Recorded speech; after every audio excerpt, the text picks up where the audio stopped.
The zombie apocalypse comes every night in Suncreek, Colorado. I've been working the night shift at the Suncreek graveyard for 6 years now, and boy, have I seen some weird shit. My name is Andrew J., but most people call me AJ, to simplify it. I've lived in Suncreek, Colorado for my whole life, worked in the graveyard for 14 years, and slowly started to work on the night shift in 2013. Before I started working the night shift, Suncreek seemed like a strange place, with the unspoken rule that came with living there.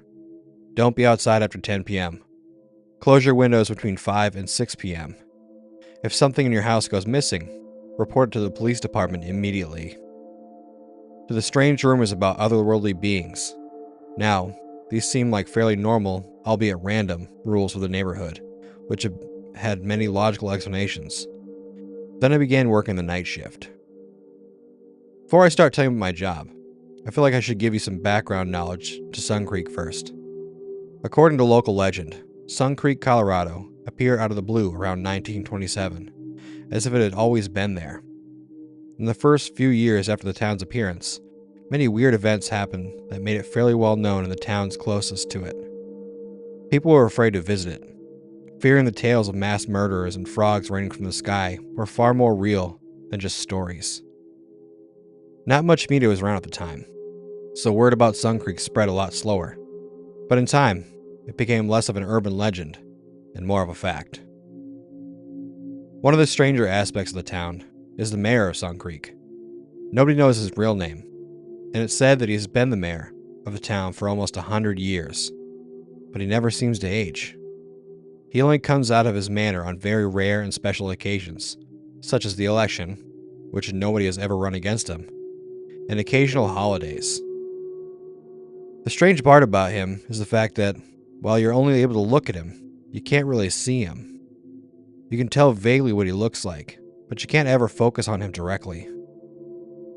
Now, I haven't seen or met the mayor personally, but I've heard a lot about him from my neighbor, Jack Eden. Jack is the very definition of conspiracy nut.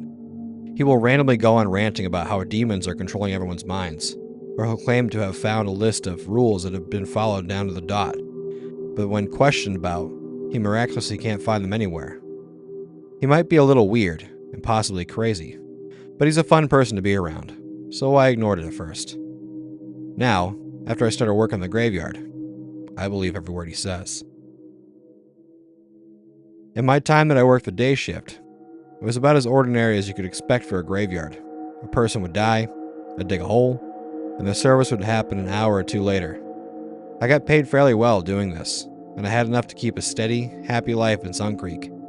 Every once in a while, weird things would happen, but they were usually passed off by me as a sense of deja vu, such as a hole being dug up despite having buried someone there the day before, or a strange row of graves that all had the same name despite having different death dates.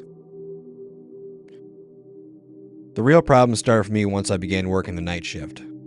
Some things I was not taught by my superiors, so to my surprise, I was handed a gun on my first night working the night shift with a single set of instructions. Use it only when necessary. We don't want to cause too much noise. From there, my supervisor led me to the mausoleum, which had an array of bats, clubs, blades, and spears inside. When the others get here, they'll instruct you on what to do. Until then, I'd suggest not eating anything you don't want to have come back up. Not long after he left, 3 more people came into the mausoleum right before midnight. "Is this the new guy?"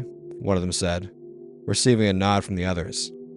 The one who I recognized as Samuel, a person who had been promoted the year before I had, spoke up. "At precisely midnight tonight, you're going to witness something you cannot discuss with anybody else." He gestured to the assortment of weapons. "Arm yourself with one of these, and be prepared for what you see at midnight." Roughly 3 minutes later, I heard a low buzzing sound. The 2 others, who had been introduced themselves as Ron and Alice, gripped their weapons tightly.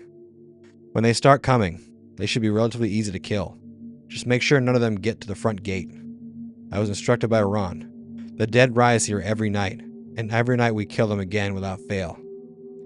The 3 of them grinned with a dumbfounded confusion as a cracking noise was heard from deep inside the tunnels of the mausoleum.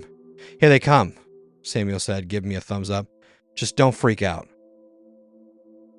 That night was possibly the worst night of my life. The creatures resembling neighbors I had once known and people I had never met kept coming until the buzzing noise stopped at around 5:30 in the morning.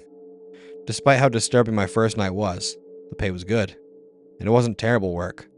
So for the past 6 years, I've been working night after night, handling these creatures along with an ever-changing crew. Not many people stick around very long, and of the 3 people that were there when I joined, only Ron has stuck around. I guess the reason why I'm writing all this down is that I'm scared. For the past 6 years, it's been the same thing every night, without fail. For the past few weeks, however, things have changed. The creatures are acting smarter and more aggressive. I've seen creatures with slight mutations that make them harder to kill. I even saw a creature that appeared to be made up of several dozen children. That creature I hacked to bits until it was nothing more than a bloody pulp. Something has happened though, and I don't know what it is yet.